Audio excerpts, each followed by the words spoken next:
Hello बच्चों। तो कैसे हो आप? तो चलिए आज का लेक्चर स्टार्ट करते हैं। तो लास्ट लेक्चर में हमने देखा था कि भाई वेक्टर क्वांटिटी क्या होती है, स्केलर क्वांटिटी क्या होती है। तो आज हम डिस्कशन करने वाले हैं वेक्टर के रिलेटेड। बच्चों, हमने बताया था कि ये वेक्टर के लिए एडिशन हमें अलग से डिफाइन करना पड़ेगा, सब्ट्रैक्शन हमें अलग से डिफाइन करना पड़ेगा, मल्टीप्लीकेशन भी अलग से डिफाइन करना पड़ेगा, क्योंकि अब हमारे लिए ये जो वेक्टर है ना, कुछ नई परिभाषा बन के आई है। यस और नो? तो अब मैं ये नहीं बोल सकता यहां पे कि 2+3 ये मेरे लिए 5 हो जाएगा, नहीं, ये बोलना गलत हो जाएगा। समझ में आ रहा है? वेक्टर के लिए एडिशन कैसे होगा, किस तरह से परफॉर्म कर सकते हो, वो सारी चीजें अभी हम देखेंगे। ठीक है, तो स्टेप बाय स्टेप सारी चीजें आप समझते जाएंगे। आप ऐसा मान सकते हो कि वेक्टर के लिए जो भी हम एल्जीब्रिक सम करते हैं, सब्ट्रैक्शन लेते हैं, मल्टीप्लीकेशन वगैरह करते हो, सारी चीजें अलग से 1 सेकेंड डिफाइन करने वाले हैं। क्योंकि जो नॉर्मल एडिशन सब्ट्रैक्शन हम जो भी देखे थे वो सिर्फ स्केलर क्वांटिटी के लिए अप्लाई हो सकता है, वेक्टर के लिए नहीं।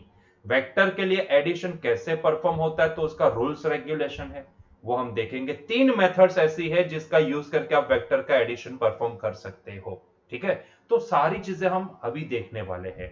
ठीक है, चलिए तो स्टार्ट करते हैं पहले पॉइंट से, इक्वालिटी ऑफ टू वेक्टर्स। बच्चों, अगर आपको दो वेक्टर दिए जाए तो दोनों वेक्टर इक्वल है, ऐसा मैं कैसे बोल सकता हूं? मतलब कि ऐसा क्या मैं यहां पे देखूं ताकि मैं उन दोनों को कंपेयर कर पाऊं और बोल सकूं कि हाँ ये इक्वल है कि नहीं है। तो उसके लिए बहुत ही सिंपल पॉइंट है। इक्वालिटी देखने के लिए आपको दोनों के मैग्नीट्यूड को कंपेयर करना है, एज वेल एज दोनों की डायरेक्शन को कंपेयर करना है। जैसा कि यहां पे लिखा है, two vectors A and B are said to be equal if and only if they have the same magnitude and the same direction। मतलब कि दो वेक्टर इक्वल तब हो सकते हैं जब दोनों के पास सेम मैग्नीट्यूड हो, एज वेल एज दोनों के पास सेम डायरेक्शन हो। अगर दोनों के पास सेम मैग्नीट्यूड है एंड दोनों सेम डायरेक्शन में है तो दोनों वेक्टर इक्वल है, ऐसा हम बोल सकते हैं। ठीक है, तो एग्जांपल के तौर पे आप यहां पे देख सकते हो। अभी यहां पे आपको एक कंफ्यूजन होगा कि सर ये वेक्टर का ये तो हमने मतलब कि एक एरो से दिखाया है, तो उसका मैग्नीट्यूड कैसे पता लगा सकते हैं? तो बच्चों बहुत ही आसान है। वेक्टर के केस में ऐसा बोला जाता है कि जो वेक्टर की लेंथ होती है ना, वो वेक्टर का मैग्नीट्यूड प्रोवाइड करती है। जैसे कि मान लो कि एक एग्जांपल के तौर पे मान लो कि मैं एक वेक्टर ड्रॉ करता हूं, लेट से दिस। मैंने इसको पॉजिटिव एक्स डायरेक्शन में ड्रॉ किया है। ठीक है, तो यहां पे मान लो कि ये जो वेक्टर मैंने ड्रॉ किया है वो करीब 4 सेंटीमीटर की लेंथ का है। ठीक है, और मान लो कि ये जो वेक्टर है वो वेलोसिटी का वेक्टर है। मान लो ये वेलोसिटी का वेक्टर है। ठीक है, तो ये वेलोसिटी का वेक्टर है। और मान लो कि मैंने यहां पे एजम्पशन लिया कि भाई 1 centimetre is equals to 1 metre per second. ठीक है, तो इसका मतलब ये होता है कि जब मैंने इसकी लेंथ को मेजर किया यहां से यहां तक, ठीक है, जब मैंने इसकी लेंथ को मेजर किया तो लेंथ कितना मिली? 4 सेंटीमीटर। यहां पे नोटेशन क्या बोलते हैं भाई? 1 centimetre is equal to 1 metre per second. ठीक है, तो इसका मतलब ये होता है कि ये जो वेक्टर है ना, इसके ऊपर से मुझे ये पता लगा कि इसका मैग्नीट्यूड कितना होना चाहिए? 4 मीटर पर सेकंड। मतलब कि ये जो वेलोसिटी को दिखा रहा है उसका मैग्नीट्यूड कितना होना चाहिए? 4 metre per second. And what should be the direction? Positive x axis. Positive x axis. ठीक है, तो इस तरह से आप किसी वेक्टर के मैग्नीट्यूड को पता लगा सकते हो।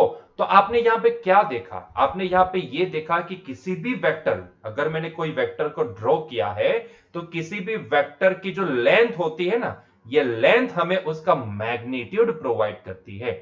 सो मैं यहां पे लिखूंगा, length shows the magnitude of vector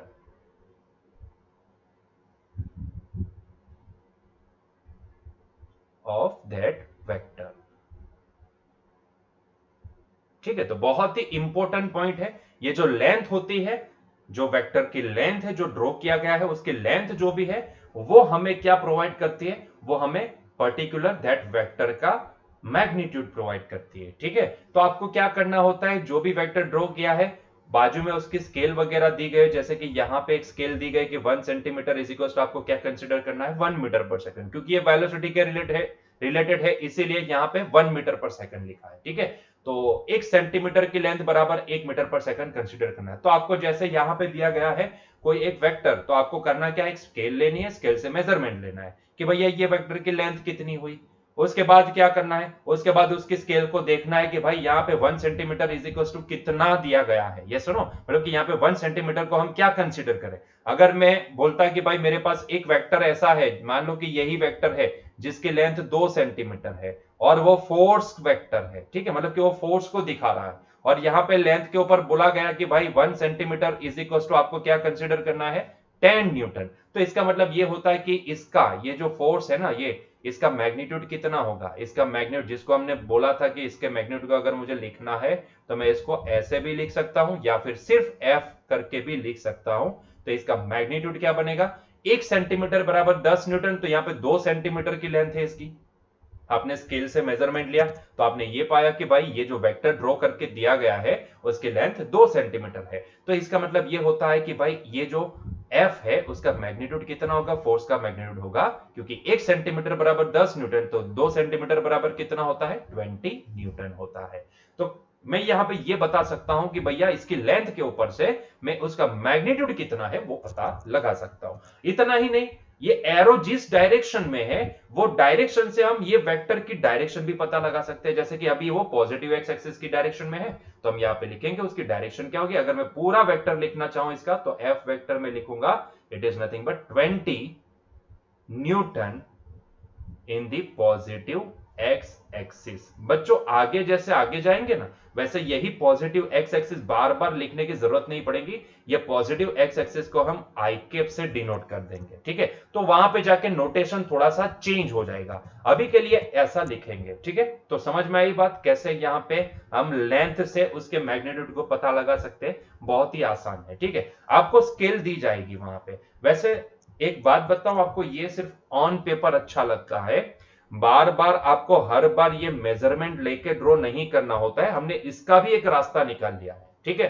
पहले के जमाने में ऐसा चलता था कि जब वेक्टर पहली बार स्टडी किया गया था तब वहां पे वेक्टर की जो लेंथ होती थी उसी को उसके मैग्नीट्यूड, उसी से उसका मैग्नीट्यूड पता लगाया जाता था। लेकिन उसके बाद ना ये नोटेशन चेंज हो गया, सीधा वो नोटेशन, क्योंकि बार बार कौन ऐसे वेक्टर को ड्रॉ करता है। ठीक है, उसके लिए आपको एक स्केल लेनी पड़ती है, स्केल लेने के बाद आपको उस स्केल के हिसाब से आपको ड्रॉ करना पड़ता है, वो सारी चीजें वो झमेले में कौन पड़ता है। ठीक है, हमें टाइम सेविंग चाहिए, ऐसी ऐसी मेथड चाहिए जो टाइम सेव करती हो। यहाँ पे तो यार स्केल लेके बैठना पड़ता है और आप एग्जाम में थोड़ी ना ये सारी स्केल वगैरह लगा के आप उसको ड्रॉ करने वाले हो, सीधी सी बात है। ठीक है, ऐसे तो बहुत सारे हमें आगे जाके हमें बहुत सारे ऐसे प्रॉब्लम्स आएंगे जहां पे हमें नेट रिजल्टन वेक्टर हमें निकालने को बोला जाएगा।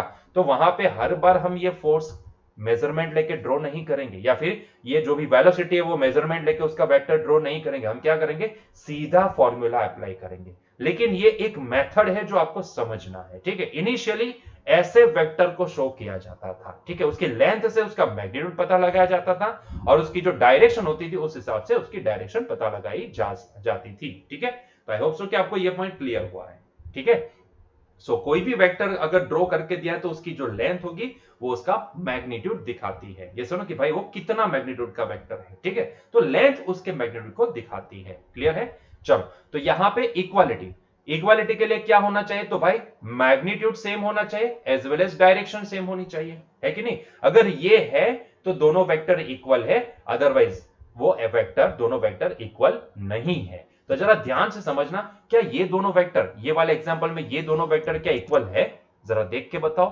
क्या आपने इसका लेंथ का मेजरमेंट लिया, तो भैया मान लो कि मैंने इसका लेंथ का मेजरमेंट लिया, ध्यान से देखना मैं इसका लेंथ का मेजरमेंट ले रहा हूं। ठीक है, तो मैं रेड कलर से लेंथ का मेजरमेंट ले रहा हूं, मतलब कि ये लेंथ वेक्टर मैंने, मतलब इसकी लेंथ के बराबर मैंने यहां पे ड्रॉ कर दिया। ठीक है, तो ये मैंने ड्रॉ कर दिया, बहुत ही बढ़िया ड्रॉ कर दिया। ठीक है, फिर उसको उठा करके मैंने क्या किया, इसको उठा करके मैंने दूसरे वेक्टर के ऊपर प्लेस कर दिया। ध्यान से देखना क्योंकि मेरे पास इसके अलावा और कोई चारा नहीं है। ठीक है,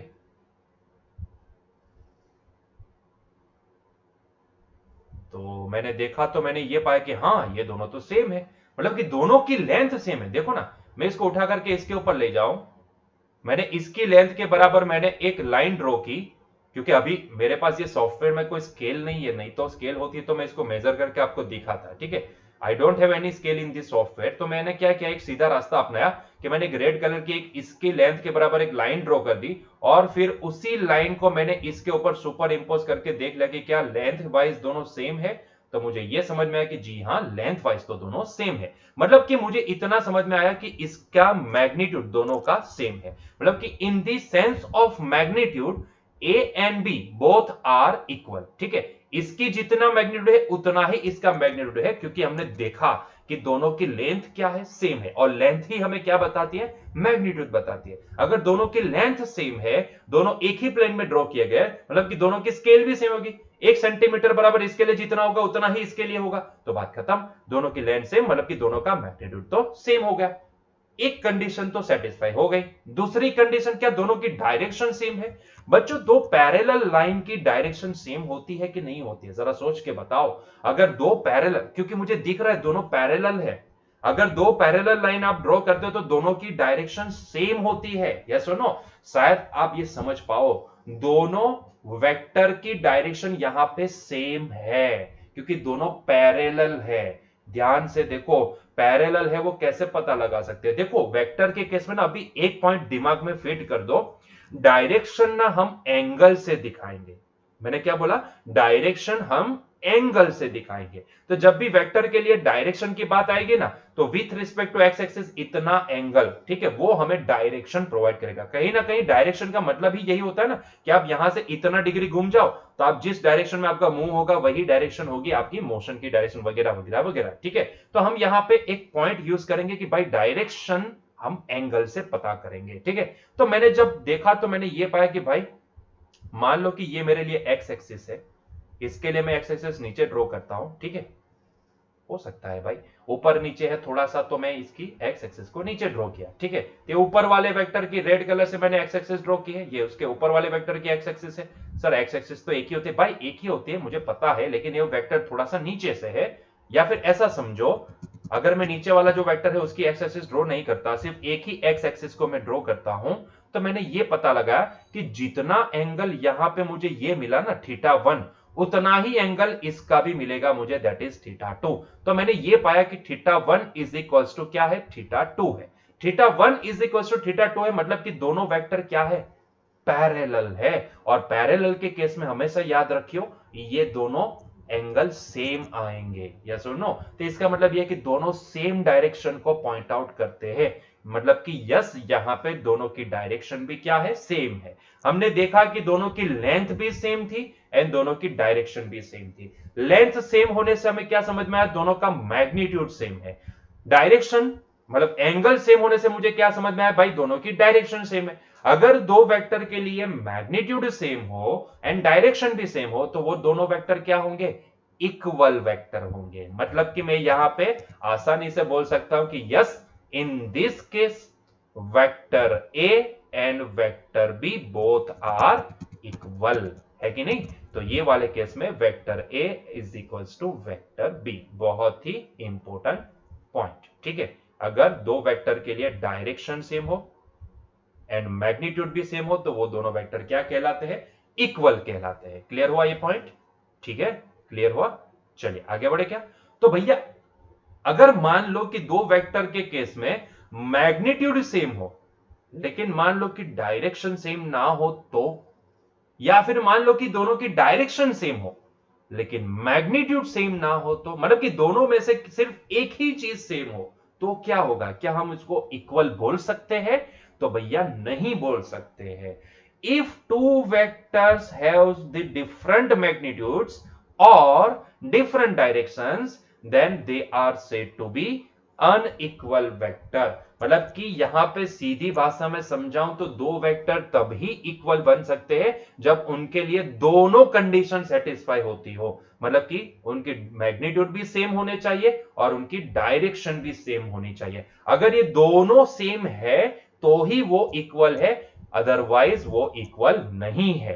दोनों में से कोई एक सेम है दूसरा डिफरेंट है, तो भी वो अनइक्वल हो जाएंगे। ये सुनो, जैसे कि यहां पे है, जैसे कि आप देखोगे तो यहां पे है, ये वाले केस में भी कुछ ऐसा ही है। अगर आप ध्यान से देखोगे, चलो हम इसके लेंथ पता लगाते, मतलब कि मैग्नीट्यूड पता लगाने की कोशिश करते। तो उसके लिए मैं इसकी इक्विवेलेंट में एक लेंथ ड्रॉ कर देता हूं, एक लाइन ड्रॉ कर देता हूं, ठीक है। तो ये मैंने एक लाइन ड्रॉ कर दी पहले वेक्टर की लेंथ के बराबर, ठीक है, क्योंकि मेरे पास स्केल नहीं है, नहीं तो मैं मेजर कर लेता, ठीक है। मेरे पास स्केल नहीं है तो मैंने लाइन ड्रॉ कर दी। फिर मैंने क्या किया, ये इसके बराबर लाइन ड्रॉ की, उसको फिर मैंने इसके ऊपर सुपर इंपोज करने की कोशिश की, ठीक है। तो उसके लिए मुझे पहले तो इसको रोटेट करना पड़ेगा इसके बराबर, ठीक है। उसके बाद मैं उसको सुपर इंपोज कर सकता हूं, ठीक है। चलो रोटेट कर लिया, थोड़ा हल्का सा और रोटेट करना पड़ेगा, थोड़ा हल्का सा और रोटेट, हल्का सा, बस, ठीक है, ये काफी हो जाएगा। तो अब मैं इसको इसके ऊपर सुपर इंपोज कर दूं। तो आप देखो जरा, देखो देखो, क्या दोनों की लेंथ सेम है? जी हाँ, देखो, ध्यान से देखो, मैंने इसको रोटेट करवा के, सॉरी, मैंने इसको, ये रेड कलर की जो लाइन है, मैंने इसके बराबर लाइन ड्रॉ की थी, किसके बराबर, ये ए वेक्टर, ए डैश वेक्टर के बराबर लाइन ड्रॉ की थी। फिर उसको मैंने रोटेट करवा के मैंने ये बी डैश वेक्टर के ऊपर सुपर इंपोज करके देखा, तो यस, मुझे लेंथ तो दोनों की सेम दिखी, मुझे यहां पे लेंथ तो दोनों की सेम दिखी है कि नहीं, मुझे यहां पे दोनों की लेंथ सेम दिखी है कि नहीं। तो लेंथ सेम है मतलब कि यहां पे मैग्नीट्यूड तो दोनों का सेम है कि नहीं, मैग्नीट्यूड दोनों का सेम है। पर क्या डायरेक्शन सेम है? आप पता लगाओ डायरेक्शन सेम है कि नहीं है। क्या समझ में आया? मैग्नीट्यूड तो सेम है लेकिन डायरेक्शन सेम है कि नहीं, वो पता लगाते हैं, लगा के देखते हैं। तो मान लो कि मैं एक एक्स एक्सिस ले लेता हूं, let's say it is the X axis of this vector. So ये हमारे लिए एक एक्स एक्सिस है, सॉरी, ठीक है। तो ये हमारे लिए एक एक्स एक्सिस हो गई। तो मैंने देखा तो ये पाया कि भाई ये एंगल थीटा 1 है, ये एंगल थीटा 2 है। इट इज क्लियरली विजिबल, आप देख सकते हो कि ये दोनों एंगल सेम नहीं है कि नहीं। आप खुद ही पता लगा दो, आपको समझ में आ जाएगा। आप देख पाते हो तो आप समझ जाओगे कि हाँ, यहां पे दोनों एंगल सेम नहीं है। दोनों एंगल सेम नहीं मतलब कि दोनों की डायरेक्शन सेम नहीं है, और ये आपको क्लियरली दिख भी रहा है। या सुनो, ये दोनों पैरेलल नहीं है। अगर पैरेलल होते तो डायरेक्शन सेम होती है कि नहीं, लेकिन यहां पे मुझे पैरेलल जैसा तो कुछ दिख नहीं रहा। इसका मतलब ये होता है कि हाँ, ये दोनों वेक्टर पक्का डायरेक्शन वाइज सेम नहीं है, उनकी डायरेक्शन डिफरेंट है, दोनों की डायरेक्शन डिफरेंट है। अभी देखो यहां पे दोनों के मैग्नीट्यूड सेम है, क्योंकि हमने देखा कि लेंथ दोनों की सेम आई, लेकिन डायरेक्शन अलग अलग हो गई। तो क्या ये इक्वल बोला जा सकता है? नहीं बोला जा सकता है, क्योंकि दोनों कंडीशन सेटिस्फाई होती है तो ही दो वेक्टर इक्वल है। अगर दोनों में से कोई भी एक कंडीशन सेटिस्फाई नहीं होती है तो इसका मतलब है कि वो अनइक्वल है। तो मैं यहां पे, माय डियर फ्रेंड्स, मैं यहां पे बोलूंगा कि यहां पे जो दो वेक्टर मैंने लिए हैं, ए डैश एंड बी डैश, वो दोनों अनइक्वल है, मतलब कि दे आर नॉट इक्वल, ठीक है। क्योंकि यहां पे मैग्नीट्यूड भले सेम हो लेकिन डायरेक्शन सेम नहीं है, और दोनों कंडीशन यहां पे सेटिस्फाई होनी जरूरी है। अगर ये दोनों कंडीशन सेटिस्फाई होती है तो ही हम इसको सेम बोल सकते हैं, इक्वल बोल सकते हैं।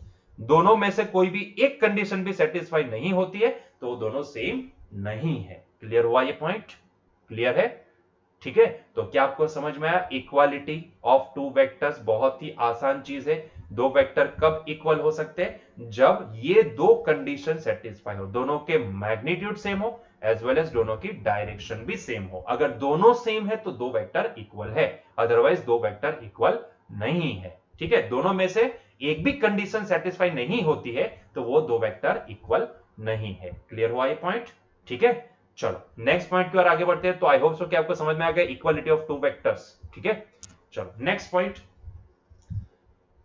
भाई, multiplication of vectors bye a real numbers. देखो यहां पे मिसअंडरस्टैंडिंग मत रखिएगा, ये मल्टीप्लीकेशन ऑफ टू वेक्टर्स नहीं है, ये multiplication of vectors by real numbers है। ठीक है, ये आपको समझना है, दो वेक्टर का मल्टीप्लीकेशन की बात नहीं है, किसी एक वेक्टर को किसी रियल नंबर के साथ मल्टीप्लीकेशन की बात है। ठीक है, दो वेक्टर का मल्टीप्लीकेशन आएगा ना, उसमें दो प्रकार आएंगे। यस माय डियर फ्रेंड्स, दो वेक्टर जो भी होते हैं उनके दो तरह के मल्टीप्लीकेशन पॉसिबल है।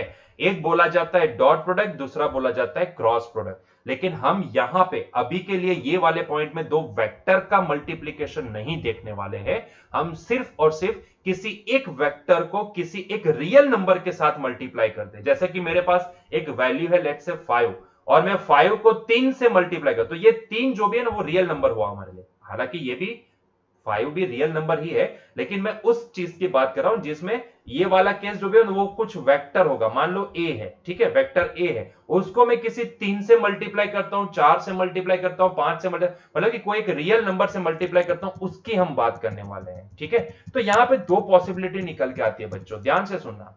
रियल नंबर के केस में, रियल नंबर के, अगर रियल नंबर की बात करें तो हमारे पास दो पॉसिबिलिटी आती है। या तो हम किसी वेक्टर को किसी पॉजिटिव रियल नंबर से मल्टीप्लाई कर सकते हैं, या तो हम किसी वेक्टर को किसी नेगेटिव रियल नंबर से मल्टीप्लाई कर सकते हैं, है कि नहीं।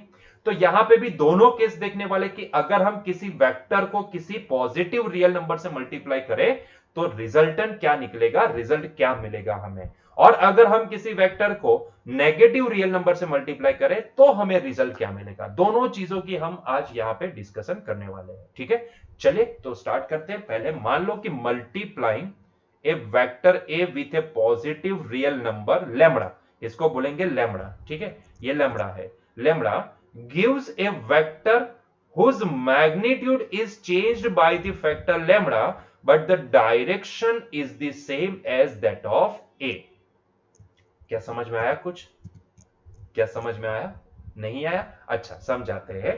अगर आप किसी वेक्टर को, ध्यान से सुनना, अगर आप किसी वेक्टर को किसी पॉजिटिव रियल नंबर लैम्बडा के साथ, lambda can be anything, lambda can be positive real number, lambda can be taken as a 2, lambda can be taken as a 3, lambda can be taken as a 25, मतलब कि जितने भी positive real numbers होते हैं उनकी बात है, उसको हम इन जनरल सेंस में यहां पे लैम्बडा बोल रहे हैं। ठीक है, तो अगर मैं किसी वेक्टर को किसी पॉजिटिव रियल नंबर लेट से लैम्बडा के साथ मल्टीप्लाई कर लेता हूं तो बच्चों ये हमें रिजल्ट में क्या मिलेगा, तो ये ऐसा बोलता है कि आपने जितने लैम्बडा से, मतलब कि जिसके साथ मल्टीप्लाई किया है, आपको वो वेक्टर का मैग्नीट्यूड उतने टाइम्स होता नजर आएगा, बट डायरेक्शन में कोई चेंज नहीं आएगा, डायरेक्शन में कोई चेंज नहीं आएगा। ठीक है, तो उसके लिए एक एग्जांपल लेते हैं, ध्यान से देखना, एक एग्जांपल लेते हैं। मान लो कि हमें एक वेक्टर ए दिया गया है, this is the vector A.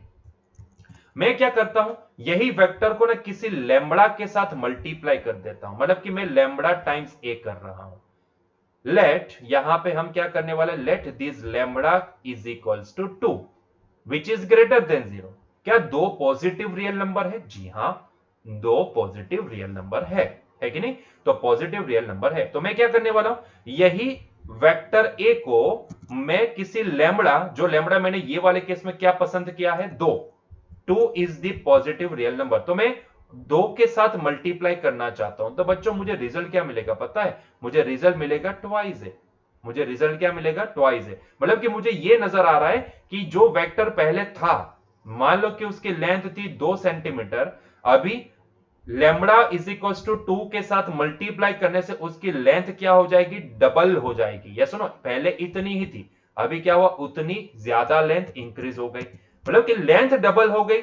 Obviously length of any vector gives the magnitude of that vector, तो इसका मतलब ये होता है कि वो जो वेक्टर बना, नया वेक्टर जो हमें मिला, मान लो कि वो वेक्टर बी है, तो वेक्टर बी क्या है, डबल ऑफ वेक्टर है, मतलब कि उसका मैग्नीट्यूड डबल हो गया। लेकिन जरा सोचो, क्या डायरेक्शन चेंज हुई, क्या डायरेक्शन चेंज हुई? जी नहीं, डायरेक्शन चेंज नहीं हुई।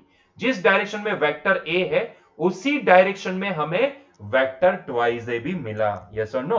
तो किसी भी पॉजिटिव लैम्बडा से मल्टीप्लाई करने के बाद हमें जो नया वेक्टर मिलता है वो सिर्फ लैम्बडा टाइम्स मैग्नीट्यूड हो जाता है, वो वेक्टर का सिर्फ लैम्बडा टाइम्स मैग्नीट्यूड इंक्रीज हो जाता है, बाकी उसकी डायरेक्शन में कोई चेंज नहीं आता है। ठीक है, तो यही हमने यहां पे एग्जांपल में भी देखा है। For example, if A is multiply by 2, ये 2 जो भी है वो एक लैम्बडा है, इन जनरल सेंस में वो हमारे लिए लैम्बडा है। ठीक है, then the result of vector, resultant vector twice A is in the same direction as A and has a magnitude which is twice of A as shown in the figure। ठीक है, मतलब कि किसी भी vector को किसी lambda के साथ मल्टीप्लाई करने से, लैम्बडा कैसा होना चाहिए, positive lambda, positive real number वाला लैम्बडा के साथ मल्टीप्लाई करने से उसका मैग्नीट्यूड लैम्बडा टाइम्स होता है, लेकिन डायरेक्शन में कोई फर्क नहीं आता है, डायरेक्शन वही रहेगी। ठीक है, सिर्फ मैग्नीट्यूड लैम्बडा टाइम्स हो जाएगा।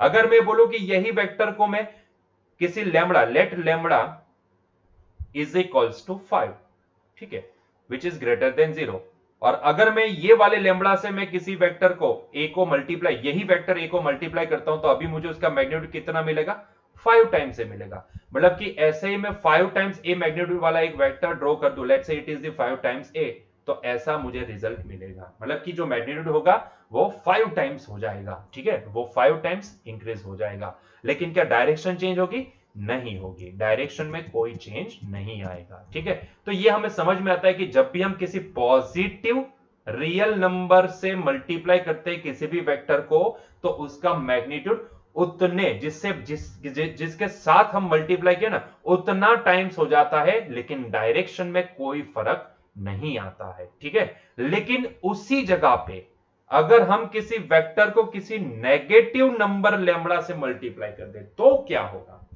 सो देखो, multiplying a vector a by a negative number lambda gives a vector lambda times a whose direction is opposite to the direction of a and whose magnitude is minus lambda times a। मतलब कि ये ऐसा बोलना चाहता है कि लेकिन इसकी जगह पे अगर मान लो कि आप किसी नेगेटिव लैम्बडा से किसी वेक्टर को मल्टीप्लाई करते हो, तो अब उसका मैग्नीट्यूड तो लैम्बडा टाइम्स a होगा, लेकिन साथ में डायरेक्शन भी क्या हो जाएगी, अपोजिट हो जाएगी। क्यों अपोजिट हुई, इसके पीछे का रीजन क्या है, तो भैया ये नेगेटिव साइन, वेक्टर के केस में नेगेटिव साइन का मतलब क्या होता है, उल्टी डायरेक्शन, है कि नहीं। तो यहां पे क्या हो रहा है, जैसे कि एज फॉर द एग्जांपल के तौर पे मान लो कि हमारे पास एक वेक्टर a है, और मैं पहले क्या करता हूं, मैं पहले कोई एक लैम्बडा लेता हूं, let lambda is equals to -1 which is less than 0, आप समझ सकते हो। ठीक है, और जैसे ही मैं ये लैम्बडा टाइम्स a करूंगा, तो आप समझ सकते हो कि लैम्बडा की वैल्यू -1 है, तो ये हो जाएगा -1 टाइम्स a, तो ये हो जाएगा -a। तो आप समझ सकते हो यहां पे कि इसका रिजल्टेंट क्या निकलेगा। अगर मैं ये वेक्टर a को अगर मैं -1 के साथ मल्टीप्लाई कर दूं, तो मुझे देखो मैग्नीट्यूड तो उतना ही रहा a, ठीक है, मैग्नीट्यूड तो उतना ही रहा, लेकिन डायरेक्शन मुझे क्या दिखी, अपोजिट दिख गई। तो ए वेक्टर भाई ये डायरेक्शन में जा रहा था, लेकिन अभी -a वेक्टर ये डायरेक्शन में जाएगा। अगर आप दोनों की लेंथ कंपेयर करोगे तो आपको समझ आएगी जितनी लेंथ इसकी है उतनी ही लेंथ इसकी है कि नहीं। तो लेंथ में तो कोई फर्क नहीं दिखा, क्योंकि हमने अल्टीमेटली 1 से मल्टीप्लाई किया। ठीक है, लेकिन क्योंकि 1 से नहीं -1 से मल्टीप्लाई किया था, लेकिन -1 में मैग्नीट्यूड 1 के बराबर है, सिर्फ माइनस तो अपोजिट डायरेक्शन प्रोवाइड करेगी। ठीक है, तो मैग्नीट्यूड में ज्यादा फर्क नहीं आया, लेकिन यहां मैग्नीट्यूड में फर्क ही नहीं आया ऐसा हम बोलेंगे। ठीक है, जितना उसका लेंथ है -a का है उतना ही a का लेंथ है, बस माइनस की वजह से क्या हो गए, माइनस की वजह से उसकी डायरेक्शन अपोजिट हो गई। ठीक है, तो ये आपको दिख रहा है कि अगर मैं इसको -1 से मल्टीप्लाई करता हूं, तो हमने ये बोलता है कि मैग्नीट्यूड तो लैम्बडा टाइम्स a हो जाएगा, मतलब कि 1 into a that is a के बराबर ही रहेगा, लेकिन ये माइनस की वजह से उसकी डायरेक्शन क्या हो जाएगी, अपोजिट हो जाएगी, है कि नहीं। उसको अच्छे से समझने के लिए एक और एग्जांपल लेते हैं। मान लो कि अभी मैं कोई एक लैम्बडा पसंद करता हूं, let's say lambda is equals to 1.5 which is also less than 0। ठीक है, तो अगर मैं यही लैम्बडा के साथ में किसी ए वेक्टर जो हमें यहां पे दिया गया है, अगर मैं यही ए वेक्टर को मैं यहां पे मल्टीप्लाई करता हूं, अगर मैं यही ए वेक्टर को मल्टीप्लाई करता हूं, तो ये हो जाएगा -1.5 a। अगर मैं इसको लिखना चाहूं, अगर मैं इसको लिखना चाहूं तो यार ये 1 पॉइंट, इसको मैं लिखूंगा -1.5 a। इसका मतलब क्या होता है, इसका मतलब ये होता है कि भाई मैंने लैम्बडा, अच्छा यहां पे मैंने गलती कर दी, ये -1.5 मैं बोल रहा था माइनस लेकिन लिखा plus. So let lambda is equals to -1.5। तो देखो क्या आपको नजर आया, आपको ये नजर आया कि भाई a का मैग्नीट्यूड 1.5 टाइम्स तो हुआ, लेकिन आगे माइनस साइन की वजह से उसकी डायरेक्शन क्या हो जाएगी, उसकी डायरेक्शन अपोजिट हो जाएगी। तो देखो इसका रिजल्टेंट क्या निकला, अगर मैं ये a वेक्टर को अगर मैं -1.5 से मल्टीप्लाई करता हूं तो मैग्नीट्यूड 1.5 मतलब कि लेंथ उसकी 1.5 टाइम्स हुई, लेकिन माइनस की वजह से उसकी डायरेक्शन भी अपोजिट हो गई।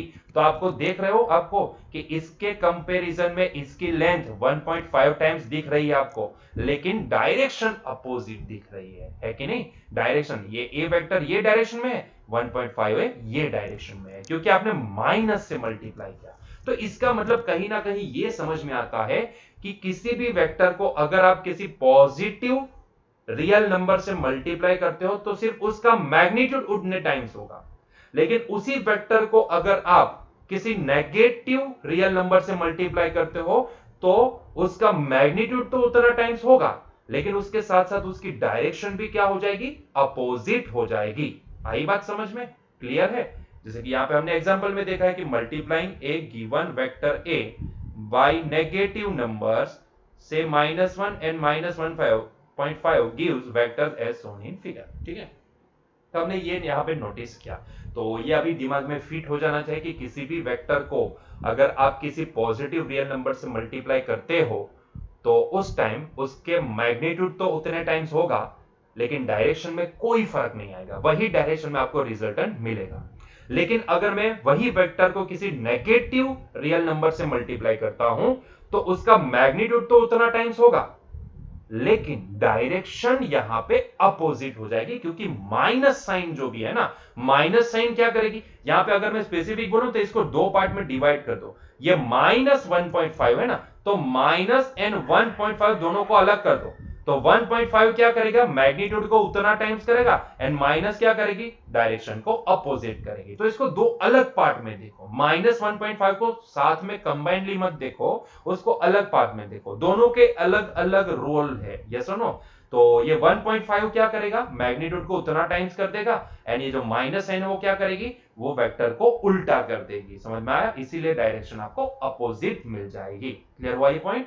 ठीक है, बहुत ही आसान पॉइंट, आप समझ सकते हो। ठीक है, देखो इसको वापस बोलता हूं कि ये दो वेक्टर का मल्टीप्लीकेशन नहीं है। दो वेक्टर का मल्टीप्लीकेशन मैंने अभी ही बोला था कि दो अलग अलग मेथड्स है, दो अलग अलग मल्टीप्लीकेशन पॉसिबल है, वो इसके बाद देखेंगे, एडिशन सब्ट्रैक्शन के बाद देखेंगे। ठीक है, अभी जो हम देख रहे हैं वो किसी वेक्टर का किसी रियल नंबर के साथ मल्टीप्लीकेशन देख रहे हैं। ठीक है, क्लियर हुआ ये पॉइंट? क्लियर है? चलिए आगे बढ़ते हैं नेक्स्ट नेक्स्ट पॉइंट की तरफ। तो भैया अभी आता है वेक्टर एडिशन। आप देख पा रहे हो यहां पे हमने पहली मेथड लगाई है, ग्राफिकल मेथड। ठीक है, मतलब कि वेक्टर एडिशन आप तीन अलग अलग मेथड से सॉल्व कर सकते हैं, उसमें पहली मेथड आज देखने वाले हैं, बाकी की जो दो मेथड है वो कल के लेक्चर में देखेंगे। ठीक है, so this first method, let's discuss this first method, that is the graphical method. बच्चों उसका दूसरा नाम है हेड टू टेल मेथड। ठीक है, इसको आप ग्राफिकल मेथड बोलो या फिर हेड टू टेल मेथड। एक बात मैं आपको बता दूं कि भाई ये जो ग्राफिकल मेथड है ना, it is none of use, मतलब कि वो आप कहीं पे भी यूज नहीं कर सकते। मैंने पहले ही बोला था कि ग्राफिकल मेथड का मतलब ये होता है कि आपको दोनों वेक्टर को ड्रॉ करने पड़ेंगे स्केल वगैरह यूज करके। ठीक है, वो स्केल कितनी लोगे वो सारी चीजें मेंशन करके आपको वहां पे बताना पड़ेगा। ठीक है, और ये पॉसिबल नहीं होगा ग्राफिकल मेथड में, आप समझ सकते हो। ठीक है, it is not at all possible, क्योंकि मैंने पहले ही बताया कि ये प्रैक्टिकल सॉल्यूशन नहीं है, किसी भी वेक्टर को स्केल लेके बैठो और फिर ड्रॉ करो, ये करो वो करो, वो पॉसिबल नहीं है। हमें इंस्टेंट आंसर चाहिए, एक ऐसा फॉर्मूला चाहिए कि दो वेक्टर को अंदर प्लेस किए, हमें उसका रिजल्टेंट एडिशन मिल गया। ठीक है, और यहाँ पे ऐसा नहीं होता कि दो वेक्टर का आप एडिशन कर दो, मतलब कि 2 + 3 = 5 ऐसा आप ऐड कर सकते हो, नहीं, ऐसा पॉसिबिलिटी यहाँ पे नहीं है। अगर ऐसा होता तो फिर मुझे ये वेक्टर एडिशन वगैरह क्यों डिफाइन करना पड़ता? ऐसा नहीं है, वेक्टर के लिए एडिशन के अलग रूल चलते हैं और वही रूल हम यहाँ पे देखने वाले हैं। क्लियर हुआ ये पॉइंट? ठीक है, तो हम आज देखने वाले हैं पहली method, that is graphical method. अभी ये ग्राफिकल मेथड क्या होती है, कैसे हम दो वेक्टर का एडिशन कर सकते हैं, तो ये समझने के लिए मैंने एग्जांपल के तौर पे मैंने यहाँ पे दो वेक्टर लिए हैं। ग्रीन कलर वाला जो वेक्टर है वो हमारा वेक्टर ए है, ब्लू कलर वाला जो वेक्टर है वो हमारे लिए वेक्टर बी है, और जो उन दोनों का एडिशन होगा ए प्लस बी होगा उसको हम रिजल्टेंट वेक्टर आर बोलेंगे। आर, आर का मतलब होता है रिजल्टेंट वेक्टर। तो रिजल्टेंट वेक्टर हमारे लिए क्या होगा? ए वेक्टर प्लस बी वेक्टर। ठीक है, इसको वेक्टर के फॉर्म में लिखना चाहे तो ऐसे लिख सकते हैं, ठीक है। तो R vector is equal to A vector plus B vector, ठीक है।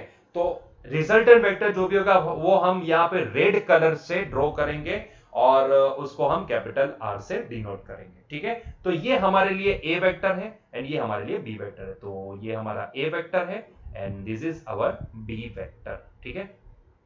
चलो, तो अभी ये ग्राफिकल मेथड क्या बोलते हैं, जिसको हम दूसरा नाम है उसका हेड टू टेल मेथड। तो ये कैसे एडिशन परफॉर्म कर सकते हैं ग्राफिकली, तो ग्राफिकली, लेकिन कैसे समझने के लिए ये मेथड अच्छी है। आप समझ सकते हो कि कैसे, ये बहुत ही आसान है, ठीक है। ये मेथड बहुत ही आसान है। इसके बाद की जो ट्रायंगुलर मेथड है, पैरेललोग्राम मेथड है, वो वाइडली यूज मेथड, सबसे ज्यादा तो पैरेललोग्राम वाली मेथड।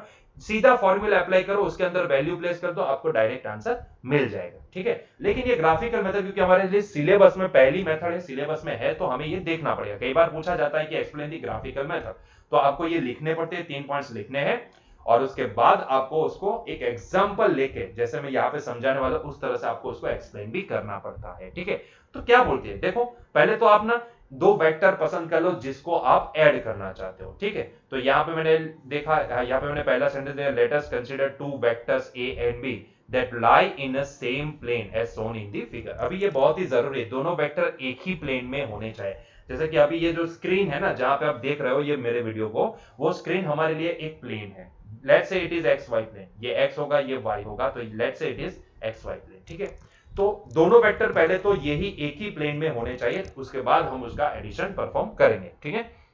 चलो, तो मैंने दो वेक्टर पसंद कर लिया, ग्रीन कलर का जो है वो हमारे लिए वेक्टर ए है, ब्लू कलर का जो भी है वो हमारे लिए वेक्टर बी है। अभी क्या बोला है, अभी इन दोनों को ऐड करना है, तो कैसे करूं मैं, यूजिंग द ग्राफिकल मेथड। तो ध्यान से देखना, the length of the line segments representing these vectors are proportional to the magnitude of the vector। हाँ, हमें पता है, ये सुनो, ये हमें पता है कि किसी भी वेक्टर की लेंथ जो भी होती है वो हमें उसका मैग्नीट्यूड प्रोवाइड करती है, ये बात हमें पता है, ये सुनो। हमने आगे वाले पॉइंट में पहला पॉइंट यही तो देखा था कि किसी भी वेक्टर की लेंथ, क्योंकि जब तक हम ग्राफिकली सारी चीजें शो करेंगे तो तब हमें उसकी जो लेंथ होगी ना, वो लेंथ ही हमें उसका मैग्नीट्यूड प्रोवाइड करेगी। तो मान लो कि इसकी जो भी लेंथ है वो वेक्टर ए का मैग्नीट्यूड प्रोवाइड करते हैं, और ये जो वेक्टर बी की जो लेंथ है वो हमें उसका वेक्टर बी का मैग्नीट्यूड प्रोवाइड करती है, ठीक है। चलो, फिर क्या है, तो टू फाइंड द सम, यहां से स्टोरी स्टार्ट होती है। To find the sum A plus B, ध्यान से देखिएगा, ध्यान से देखिएगा, to find the sum A plus B we place vector b so that its tail is at the head of vector a। then चलो, ध्यान की बात बाद में करते हैं, पहले ये सेंटेंस को कंप्लीट कर लेते हैं कि भाई ये क्या बोला, अगर दोनों को ऐड करना है, to find the sum a plus B we place vector b so that its tail is at the head of vector a। मतलब कि अगर आपको a plus B find out करना है तो पहला स्टेप क्या करो, तो पहले b की, ध्यान से देखो, we place vector b, a plus B में आखिरी में कौन है, b है, तो b को उठाओ और b वेक्टर को इस तरह से ड्रॉ करो ताकि उसकी टेल वो वेक्टर a के हेड के ऊपर आए, मतलब कि b की टेल को a वेक्टर के हेड के साथ जोड़ दो, इस तरह से आप उसको ड्रॉ करो, ठीक है। तो चलिए पहले तो उसको परफॉर्म करते हैं, वो स्टेप को परफॉर्म करते हैं। तो इसके लिए मैं क्या करता हूं, तो मैं पहले इसका एक क्लोन बना देता हूं, that is control C and control V, ठीक है। इसका क्लोन बना दिया, तो ये हो गया हमारे लिए vector A.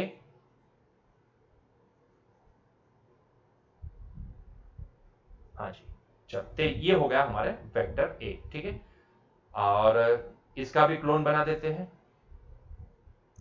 Control C control we. चलिए, तो ये हो गया हमारे लिए वेक्टर बी। अभी क्या करना है, वेक्टर बी की टेल को वेक्टर ए के हेड के साथ ज्वाइंट करना है, ठीक है। चलिए, तो ये हमने ज्वाइंट कर दिया, ठीक है। तो ये हमने ज्वाइंट किया, देखो मैंने दोनों की डायरेक्शन, एंगल वगैरह चेंज नहीं किया है, जैसे जिस डायरेक्शन में है उसी डायरेक्शन में मैंने रखा है। ध्यान से देखो, ध्यान से देखो, मैंने उसी डायरेक्शन में रखा है कि नहीं, मैंने उनकी डायरेक्शन चेंज नहीं की है भाई, मैंने उसी का कॉपी पेस्ट किया है और उसको उठा करके यहां पे प्लेस कर दिया है। दिख रहा है आपको, दिख रहा है, क्लियर हुआ कि नहीं हुआ, हाँ जी।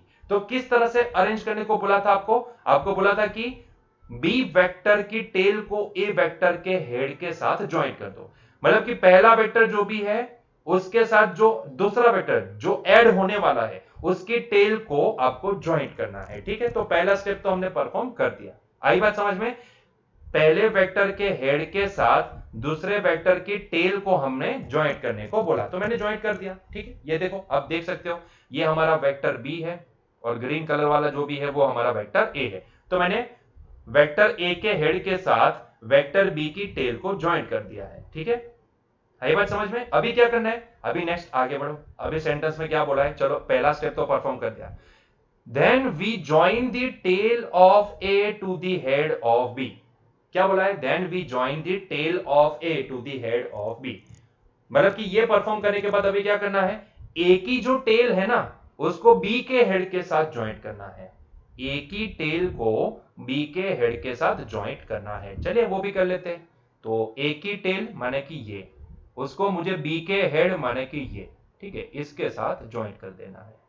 ठीक है, तो मैंने इसको ज्वाइंट कर दिया, मैंने इसको ज्वाइंट कर दिया। मैंने क्या बोला था, जो रेड कलर वाला जो वेक्टर बनेगा वो हमारे लिए रिजल्टेंट वेक्टर बनेगा। ठीक है, तो मैंने कि एक वेक्टर को इस तरह से ज्वाइंट किया ताकि किस तरह से ज्वाइंट किया, तो भाई यहां पे लिखा है we join the tail of A to the head of B. मतलब कि हमने फिर क्या किया, ए की टेल को, पहला जो वेक्टर था उसकी टेल को दूसरे वेक्टर के हेड के साथ ज्वाइंट कर दिया। ठीक है, मान लो यहां पे ये वाला जो पॉइंट है ना इसको हम नाम दे देते हैं ओ, एंड ये वाला जो पॉइंट होगा ये दोनों के हेड ज्वाइंट हुए उसको मैं नाम दे देता हूं क्यू। ठीक है, तो ध्यान से देखना, this line O Q represents A R and this is the sum of the vectors A and B. मतलब कि आपने ये जो रेड कलर की लाइन से जो ज्वाइंट किया ना इसी को बच्चों बोला जाता है रिजल्टेंट वेक्टर, और वो मतलब कि ओ क्यू लाइन, और वही रिजल्टेंट वेक्टर मतलब कि एडिशन ऑफ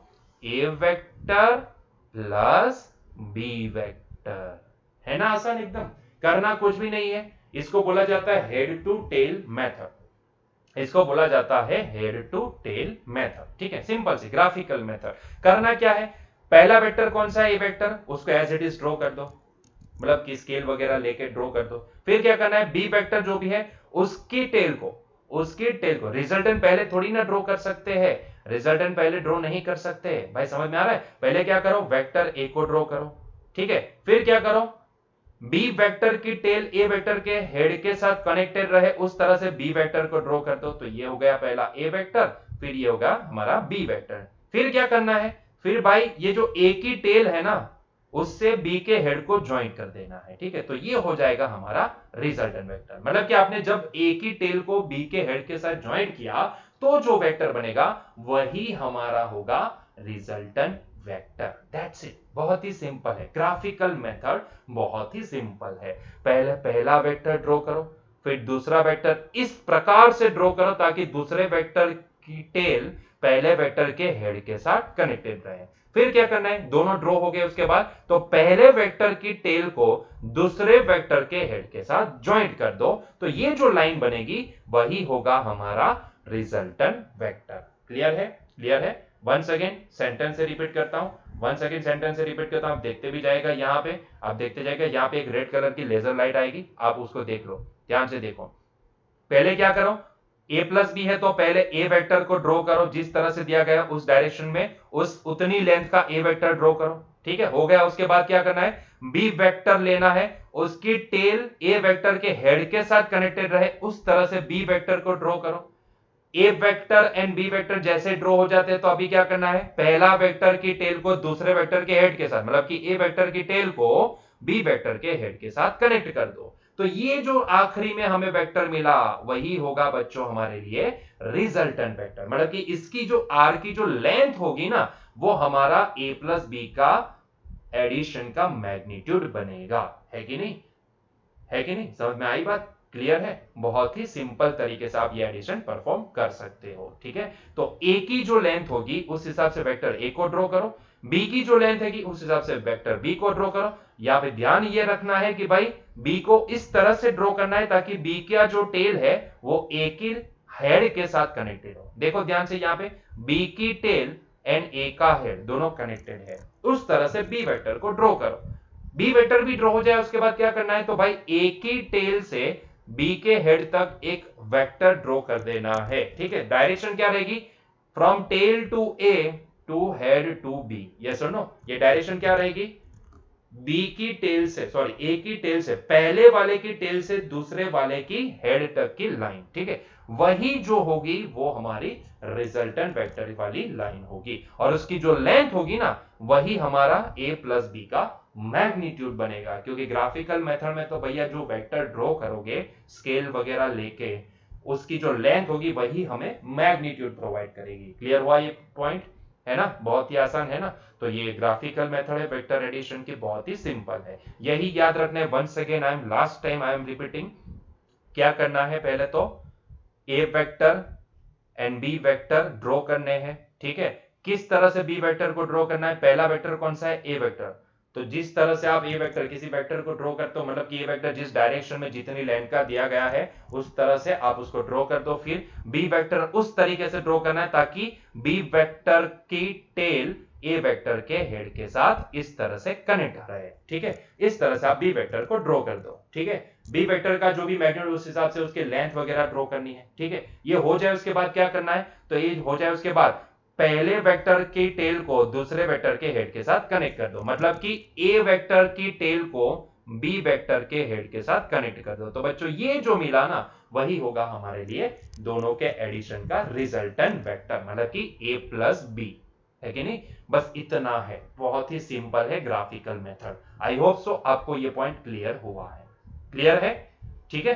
तो ये हो गया एडिशन की बात, ये हो गई हमारे लिए एडिशन की बात, क्लियर है। चलिए तो आगे बढ़ते हैं। तो भैया क्या एडिशन में, क्योंकि आपको पता है, आपको पता है कि 2 प्लस 3 किया जाए या 3 प्लस 2 किया जाए, आंसर हमेशा सेम आता है कि नहीं। आंसर हमेशा सेम है भाई। 2 प्लस 3 करोगे तो भी 5 आएगा, 3 प्लस 2 करोगे तो भी 5 ही आएगा। लेकिन सवाल यह आता है कि क्या वेक्टर एडिशन के लिए यह कॉम्यूटेटिव लॉ सही है कि नहीं है, ठीक है। कॉम्यूटेटिव लॉ वेक्टर एडिशन के लिए काम करता है कि नहीं करता है, ठीक है, ये हमें आइडेंटिफाई करना है। नॉर्मल एडिशन के लिए तो भाई ये लॉ सही है, commutative law is correct for normal addition, या फिर स्केलर एडिशन बोल दो तो उसके लिए तो सही है। लेकिन क्या सच में वेक्टर एडिशन के लिए सही है? तो आइए पहले तो चेक करते हैं कि क्या सच में सही है कि नहीं है, ठीक है। तो उसको आइडेंटिफाई करने के लिए मैं क्या करता हूं, मैं वापस वही पहले ए प्लस बी परफॉर्म करूंगा एंड उसके बाद बी प्लस ए परफॉर्म करूंगा, ठीक है। पहले चलो ए प्लस बी परफॉर्म करते हैं। तो ए प्लस बी परफॉर्म करने के लिए मैं क्या करता हूं, पहले तो इसका कॉपी पेस्ट कर लेता हूं। तो यहां पे मैंने इसको कॉपी पेस्ट कर लिया। तो चलो पहले ए प्लस बी मतलब कि पहला वेक्टर कौन सा है, वेक्टर ए है। तो पहले किसको ड्रॉ करना है, वेक्टर ए को। फिर वेक्टर बी को ड्रॉ करना है, ठीक है। फिर वेक्टर बी को ड्रॉ करना। तो चलो ये मैंने इसको कॉपी पेस्ट कर लिया। तो ये हो गया हमारा वेक्टर बी। कैसे इसको कनेक्ट करना है, रूल क्या बोलता है, ग्राफिकल मेथड क्या बोलती है, तो भाई पहले वेक्टर के हेड के साथ दूसरे वेक्टर की टेल अटैच हो, इस तरह से आपको दूसरा वेक्टर ड्रॉ करना है। या फिर उल्टा बोलो तो दूसरे वेक्टर की टेल पहले वेक्टर के हेड के साथ कनेक्टेड हो, उस तरह से आपको उसको ड्रॉ करना है कि नहीं। तो मैंने ये ड्रॉ कर दिया। ये था हमारा वेक्टर ए ग्रीन कलर वाला जिसको पहले ड्रॉ किया। फिर हमने वेक्टर बी को ड्रॉ किया, इस तरीके से ड्रॉ किया ताकि बी वेक्टर की टेल ए वेक्टर के हेड के साथ कनेक्टेड हो। अब क्या करना है, तो ए वेक्टर की टेल को बी वेक्टर के हेड के साथ जोड़ना है, ठीक है। तो ये जो रिजल्ट मिलेगा वही हमारे लिए रिजल्टेंट वेक्टर होगा, जिसको हम रेड कलर से इंडिकेट करेंगे। क्या करना है, ए वेक्टर की टेल को बी वेक्टर के हेड के साथ ज्वाइंट करना है। तो ये हमने कनेक्शन कर दिया, ठीक है। ये हो गया हमारा कनेक्शन, है कि नहीं। तो ये हो गया हमारा कनेक्शन। तो this is the resultant vector R, है कि नहीं। सो ये हो गया हमारा रिजल्टेंट वेक्टर आर। ये है हमारा ए वेक्टर एंड ये है हमारा बी वेक्टर, ठीक है। तो ये हुआ ए प्लस बी। ये क्या हुआ, ए प्लस बी। अगर मैं लिखना चाहूं तो यहां पे लिख सकता हूं कि R vector is nothing but equal to, in this case, A vector plus B vector. Clear है ये, ठीक है। चलो अभी उल्टा एडिशन, मतलब कि b प्लस ए करना है। अभी b प्लस ए करने के लिए पहला किसको ड्रॉ करना पड़ेगा, तो पहले मुझे a वेक्टर को, सॉरी b वेक्टर को ड्रॉ करना पड़ेगा क्योंकि ये b प्लस है। तो मैं पहले b वेक्टर को ड्रॉ करता हूं। तो इसको कंट्रोल सी कंट्रोल v, चलिए तो इसको हम पहले b को ड्रॉ किए, बहुत ही बढ़िया। चलो b को ड्रॉ कर लिए। अच्छा, फिर a को ड्रॉ करना है। तो चलिए a को भी ड्रॉ कर लेते हैं। तो ये हो गया हमारा a। अब ये जो दूसरा वेक्टर है वो इस तरह से ड्रॉ होना है, इस तरह से ड्रॉ करना है ताकि दूसरे वेक्टर की टेल पहले वेक्टर के हेड के साथ अटैच हो, तो इसको मुझे इस तरह से अटैच करना पड़ेगा। समझ में आ रहा है? दूसरे वेक्टर की टेल पहले वेक्टर के हेड के साथ अटैच हो। यहां पे पहले बी है तो पहले हम किसको ड्रॉ करेंगे? पहले हम बी वेक्टर को ड्रॉ किए, तो ये हमने पहले बी वेक्टर को ड्रॉ किया, फिर ए वेक्टर को ड्रॉ करना पड़ा, और ए वेक्टर की जो टेल होगी वो बी वेक्टर के हेड के साथ अटैच होनी चाहिए। या सुनो, देख लो ध्यान से, ए वेक्टर की टेल बी वेक्टर के हेड के साथ अटैच होनी चाहिए। इस तरह से हमें ए वेक्टर को ड्रॉ करना है। ठीक है, तो ये हो गया हमारा ए वेक्टर, एंड ऊपर जो ब्लू कलर वाला है वो हमारा बी वेक्टर है। क्लियर है ये? ठीक है, तो ये हो गया बी प्लस है, लेकिन उसका रिजल्टेंट क्या निकलेगा? रेड कलर से रिजल्टेंट भी दिखा देते हैं। तो चलिए रेड कलर से रिजल्टेंट, भाई रिजल्टेंट कैसे निकले, कहां से कहां ड्रॉ करना है? तो पहले वेक्टर की टेल से दूसरे वेक्टर के हेड तक, मतलब कि अब रिजल्टेंट में कहां से स्टार्ट करो, क्योंकि पहला वेक्टर बी है, तो बी की टेल से मुझे ए के हेड तक यहां पे मुझे रिजल्टेंट वेक्टर ड्रॉ करना पड़ेगा, है कि नहीं? तो ये मैंने कर दिया रिजल्टेंट वेक्टर को ड्रॉ। सॉरी, अच्छे से नहीं हो पाया, तो ये मैंने ड्रॉ कर लिया रिजल्टेंट वेक्टर ओ। ठीक है, सॉरी, रिजल्टेंट वेक्टर आर। तो ये हो गया हमारा रिजल्टेंट वेक्टर आर। तो बच्चों, अगर आप यहां पे अंदाजा लगाओगे तो जितनी लेंथ यहां पे आर वेक्टर की मिली उतनी ही लेंथ यहां पे आर वेक्टर की मिलेगी। आपको अगर अंदाजा लगा सकते हो तो मैं एक ब्लैक कलर से इन दोनों की लेंथ मेजर करके आपको दिखा देता हूं, तो आपको समझ में आ जाएगा। ठीक है, तो मैं क्या करता हूं, इतनी ही लेंथ का एक वेक्टर ब्लैक कलर से ड्रॉ करता हूं। ठीक है, चलो मैंने ड्रॉ कर लिया। अभी इसी को उठा करके मैं इसको मैच करता हूं इसके साथ। ठीक है, तो आप समझ सकते हो, जी हाँ, ये सही आया। ठीक है, हाँ थोड़ा बहुत ऊपर नीचे होगा, क्योंकि ये परफेक्टली तो ड्रॉ नहीं होगा ना, तो थोड़ा बहुत, हल्का सा, थोड़ा बहुत, ये थोड़ा एंगल पे चला गया है। इसको आप थोड़ा सा हल्का सा रोटेट करोगे ना, तो आपको वो आंसर मिल जाएगा। हल्का सा इसको रोटेट कर, इतना भी ज्यादा नहीं, हल्का सा हल्का सा हल्का सा। ठीक है, ये ज्यादा हो रहा है, हल्का सा तो नहीं हो रहा है, लेकिन ज्यादा हो रहा है, ज्यादा हो गया। ठीक है, तो आप समझ सकते हो कि हाँ, दोनों की लेंथ ऑलमोस्ट सेम आएगी, ऑलमोस्ट सेम आएगी, ऑलमोस्ट नहीं, सेम ही आती है, ड्रॉ करने में सेम ही आती है। यस और नो? तो हमें यहां से एक बहुत ही बढ़िया सा रिजल्ट मिल गया कि जी हाँ, कॉम्यूटेटिव लॉ भी करेक्ट है वेक्टर एडिशन के लिए। तो ये हो गया रिजल्टेंट वेक्टर। लेट्स से इसको मैं R1 बोल देता हूं एंड इसको मैं R2 बोल देता हूं। सो ये हो गया R1 एंड ये हो गया R2।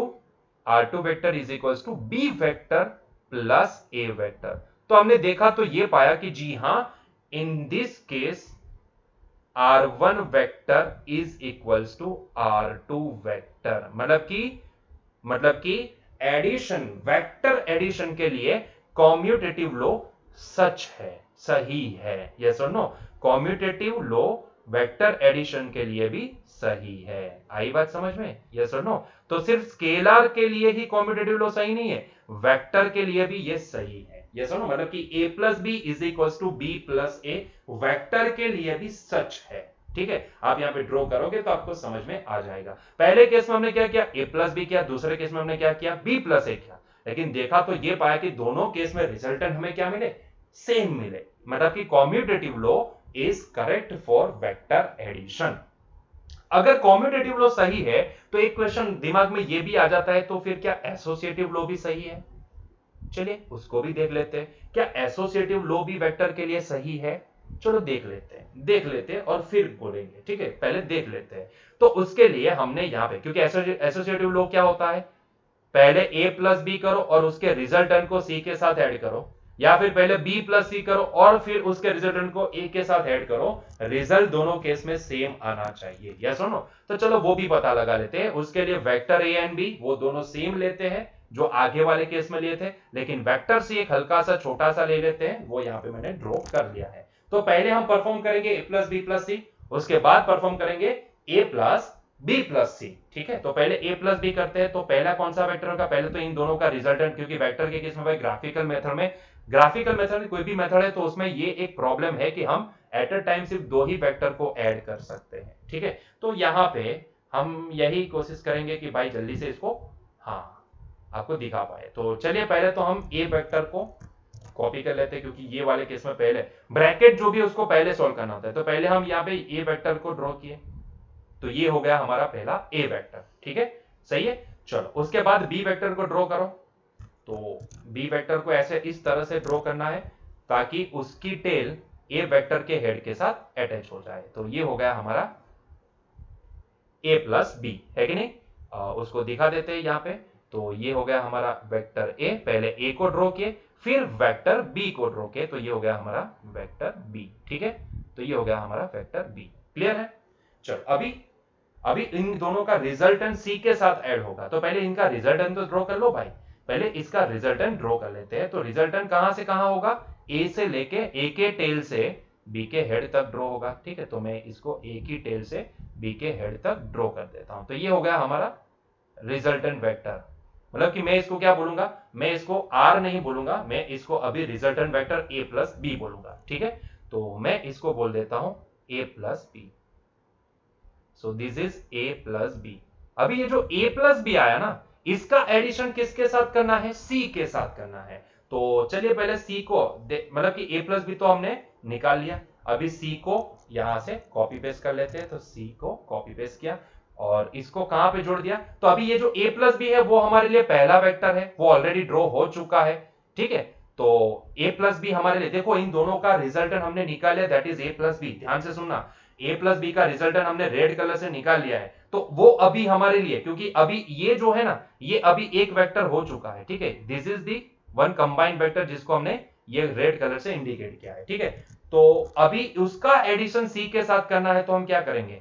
तो अभी इसको पहला वेक्टर मानेंगे, ए प्लस बी को पहला वेक्टर मानेंगे और सी को दूसरा वेक्टर मानेंगे। तो हमें क्या करना होता है? पहले वेक्टर के हेड के साथ दूसरे वेक्टर की टेल को अटैच हो उस तरह से उसको ड्रॉ करना होता है। ठीक है, तो मैंने ये ब्लैक कलर वाला जो वेक्टर है वो हमारे लिए सी वेक्टर है, उसको मैंने इस तरह से ड्रॉ कर दिया ताकि उसकी टेल ये रेड कलर वाला जो रिजल्टेंट वेक्टर है उसके हेड के साथ कनेक्ट हो जाए। बाय रूल यही है ना कि दो वेक्टर का एडिशन करना है तो पहले जो पहला वेक्टर है उसके टेल के साथ दूसरा वेक्टर अटैच होना चाहिए, है कि नहीं? तो यही हमने किया, यही हमने किया। ठीक है, तो अब हम यहाँ पे रिजल्टेंट निकालते हैं येलो कलर से। ध्यान से देखना, तो ये हो गया ए प्लस बी पहला वेक्टर एंड ये हो गया ब्लैक कलर वाला सी वेक्टर। ठीक है, ब्लैक कलर वाला हमारा सी वेक्टर। ठीक है, तो ए प्लस बी प्लस सी, तो रिजल्टेंट हम रेड येलो कलर से दिखाते हैं आपको।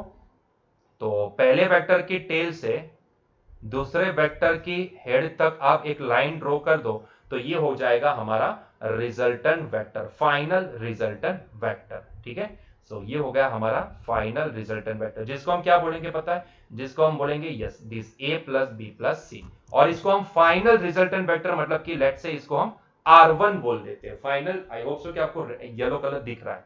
फाइनल रिजल्टेंट वेक्टर R1, और वो R1 क्या होगा हमारे लिए? ये R1 होगा हमारे लिए ए प्लस बी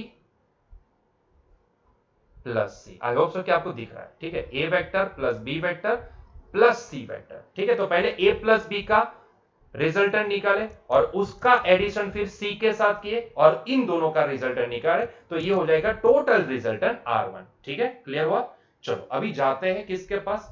अभी ए प्लस बी प्लस सी के पास। अभी यहां पे क्या बोला है आपको? पहले बी प्लस सी करना है, उसके बाद उसका एडिशन ए के साथ करना है कि नहीं? तो पहले आपको यहां पे बी प्लस सी करना है, उसका एडिशन फिर ए के साथ करना है। ठीक है, तो पहले बी प्लस सी का देख लेते हैं, लेकिन यहां पे पहले बी प्लस सी ड्रॉ कर लेते हैं। ठीक है, तो बी वेक्टर को हम यहां से पसंद कर लेते हैं। सो ये हो गया हमारा बी वेक्टर। चलिए कंट्रोल सी कंट्रोल वी, तो चलिए पहले बी वेक्टर को ड्रॉ किए। ठीक है, बी वेक्टर को हम ड्रॉ कर लिए, तो ये हो गया हमारा बी वेक्टर एंड ये हो गया हमारा सी वेक्टर। ठीक है, तो ये हो गया हमारा सी वेक्टर। ठीक है, तो ये सी वेक्टर है। अभी आपको क्या बोला है? आपको यही तो बोला है इन्होंने कि पहला वेक्टर क्या ड्रॉ होना चाहिए? बी वेक्टर, और दूसरा वेक्टर क्या? C vector. ठीक है, तो पहला वेक्टर बी वेक्टर हमने ड्रॉ किया यहां पे, so this is the B vector, और दूसरा वेक्टर जो भी ड्रॉ किया वो हमने सी वेक्टर ड्रॉ किया, तो this is the C vector. ठीक है, तो आप समझ सकते हो कि रूल यही बोलता है कि दूसरे वेक्टर की टेल पहले वेक्टर के हेड के साथ अटैच होनी चाहिए, इस तरह से आपको इसको ड्रॉ करना है। तो हमने उसी तरह से ड्रॉ किया। अभी मैं क्या करता हूं? इसको रेड कलर से इंडिकेट करता हूं। इन दोनों का रिजल्टेंट पहले निकाल लेते हैं, उसको रेड कलर से मैं इंडिकेट करता हूं। ठीक है, तो मैंने इसको रेड कलर से इंडिकेट किया, तो इसका रिजल्टेंट कहां से कहां आएगा? पहले वेक्टर की टेल से दूसरे वेक्टर के हेड तक, तो b प्लस सी का रिजल्टेंट जो हम यहाँ पे रेड कलर से इंडिकेट करना चाहते हैं वो कुछ इस तरह का आएगा। So this is the resultant of b plus C. ठीक है, सो ये हो गया हमारे लिए resultant of b plus C, b plus C. लेकिन हमें तो इसका एडिशन किसके साथ करना है? हमें तो इसका एडिशन a के साथ करना है कि नहीं? तो हमें तो रिजल्टेंट वेक्टर चाहिए, लेकिन वो कौन सा चाहिए? हमें रिजल्टेंट वेक्टर चाहिए वो a के साथ चाहिए, है कि नहीं? तो इसके लिए भाई अभी a वेक्टर को भी पसंद कर लो। ठीक है, तो हम यहां पे a वेक्टर को पसंद कर लेते हैं। तो ये हमने पसंद कर लिया a वेक्टर। ठीक है, अभी आपको एक सवाल आएगा यहाँ पे कि सर यहाँ पे चलो आपने a वेक्टर तो पसंद कर लिया, लेकिन हमारे लिए ये b प्लस सी पहला वेक्टर होना चाहिए एंड a वेक्टर दूसरा वेक्टर होना चाहिए। तो उस हिसाब से वेक्टर a की टेल वेक्टर b प्लस सी के हेड के साथ यहां पे अटैच होनी चाहिए, लेकिन आपने तो वहां पे ऊपर अटैच कर दिया। ऐसा क्यों? अरे भैया ऐसा इसलिए क्योंकि जरा देखो, हमने भले ही पहले b प्लस सी किया हो, समझो पहले भले हमने b प्लस सी किया, लेकिन अकॉर्डिंग टू द रूल आप देखोगे तो पहला वेक्टर कौन होगा? यहाँ पे देखो, यहां से स्टार्ट करोगे तो पहला तो a आएगा, है कि नहीं? तो पहले तो मुझे a को ड्रॉ करना पड़ेगा और फिर मुझे b प्लस सी का एडिशन यहां पे ड्रॉ करना पड़ेगा। तो उस हिसाब से देखने जाए तो ये पूरे एडिशन के अंदर सबसे पहला वेक्टर तो a ही आता है। तो आइडियली मुझे क्या करना पड़ेगा पता है? पहले तो a को ऐसे ड्रॉ करे रख के मुझे यहाँ पे b प्लस सी का रिजल्टेंट पहले निकालना पड़ेगा। या सुनो, तो आइडियली देखने जाए तो यहाँ पे ये जो b प्लस सी का जो रिजल्टेंट है ना, वो हमारे लिए दूसरा वेक्टर होगा, है कि नहीं? और पहला वेक्टर ये एडिशन के लिए a होगा। समझ में आ रहा है? यस और नो? तो इसीलिए मैंने a वेक्टर को ऊपर ड्रॉ किया, पहला ड्रॉ किया, ताकि a वेक्टर की हेड और ये resultant b plus C vector की टेल दोनों एक पॉइंट पे अटैच हो पाए। ठीक है, क्योंकि b प्लस सी हमने अलग से निकाला, उसको हमने रेड कलर के वायर से या फिर रेड कलर की लाइन से उसको ड्रॉ करके दिखाया। ठीक है, तो इसीलिए हमने यहाँ पे a वेक्टर को ड्रॉ किया और फिर b प्लस सी को ड्रॉ किया। ठीक है, तो b प्लस सी हमारे लिए सेकंड वेक्टर बना। इस तरह से हमने इसको ड्रॉ किया। तो अभी इन दोनों का रिजल्टेंट क्या? तो इन दोनों का रिजल्टेंट आप देखोगे तो कहां से ड्रॉ होगा? a की टेल से b प्लस सी के हेड तक। तो चलिए इसको ड्रॉ कर लेते हैं, a की टेल से b प्लस सी के हेड तक, है कि नहीं? तो ये हमने ड्रॉ कर दिया। तो ये हो गया हमारा रिजल्टेंट टू वेक्टर। क्लियर है? तो आप देखोगे तो आप समझ पाओगे भैया प्रोसेस अलग हुई, लेकिन फिर भी दोनों के मैग्नीट्यूड आपको क्या दिखेंगे? सेम ही दिखेंगे। दोनों के मैग्नीट्यूड आपको सेम दिखेंगे। जहां पे ये R2 वेक्टर क्या है? R2 वेक्टर है a vector plus b vector plus c vector. यहां पे हम पहले b प्लस सी किए और फिर उसका एडिशन a के साथ किया, या फिर ऐसा समझो कि a का एडिशन b प्लस सी के साथ किए। यस और नो? आई बात समझ में? तो यस, यहां से हमें यह पता लगता है कि चाहे कॉम्यूटेटिव लो हो या एसोसिएटिव लो हो, दोनों लो सेम है, दोनों लो करेक्ट है वेक्टर एडिशन के लिए। ठीक है, मतलब कि जैसे स्केलर में होता है ना एसोसिएटिव लो करेक्ट होता है, उसी तरह से वेक्टर एडिशन के लिए भी ये एसोसिएटिव लॉ करेक्ट है। हमने यहाँ पे प्रूफ देख लिया। आप देखोगे तो आपको समझ में आ जाएगा। अगर मैं इतनी लेंथ का एक वेक्टर यहाँ से ड्रॉ कर लूं और उस लेंथ को मैं यहाँ पे वहां पे जाके मेजर करने की कोशिश करूं, तो आपको वो लेंथ सेम ही नजर आएगी। ठीक है, देख लो यहाँ पे, अरे वो वहां पे चला गया।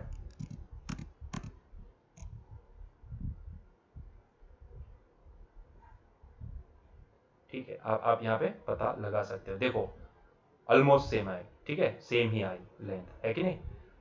तो यही कहना चाहते थे। तो एसोसिएटिव लॉ सही है, सच है, ठीक है, करेक्ट है, एसोसिएटिव लॉ करेक्ट है। तो एसोसिएटिव लॉ हमें यहां से ये पता लगा कि associative law is correct for vector addition. ठीक है, तो आप चाहे पहले a प्लस बी करो और फिर उसका रिजल्टेंट c के साथ है। कई बार क्या करते हैं पता है, लोग यहाँ पे a प्लस बी अलग से परफॉर्म करते हैं और फिर उसका जो रिजल्टेंट मिलता है उस रेड कलर के वेक्टर को इसके साथ फिर ऐड करने आते हैं। तो ऐसा भी कर सकते हो, आप उसको इस तरह से भी परफॉर्म कर सकते हो। एक साथ नहीं परफॉर्म करना है तो अलग अलग करो। पहले a प्लस बी को परफॉर्म करो, उसका रिजल्टेंट निकालो, उसी का कॉपी पेस्ट कर दो फिर सी के साथ रिजल्टेंट निकालने के लिए। तो उस तरह से भी आप उसका रिजल्टेंट निकाल सकते हो। लेकिन बात कुल मिला के ये है कि वेक्टर एडिशन के लिए associative law and commutative law दोनों सही है, यस और नो? तो yes, we can say that in the vector addition we can say that the commutative law as well as associative law both are correct. Clear है? तो बच्चों यहीं पे हमारा आज का लेक्चर एंड करते हैं, तो मिलते हैं नेक्स्ट लेक्चर में। Till that enjoy your day. उम्मीद करता हूं कि आपको लेक्चर पसंद आया होगा। अगर आपको लेक्चर पसंद आता है तो प्लीज चैनल को सब्सक्राइब कर दो, हमारे वीडियो को लाइक कर दो और हो सके तो इसको शेयर भी कर दो। ठीक है, तो मिलते हैं नेक्स्ट लेक्चर में। Till then enjoy your day. Bye.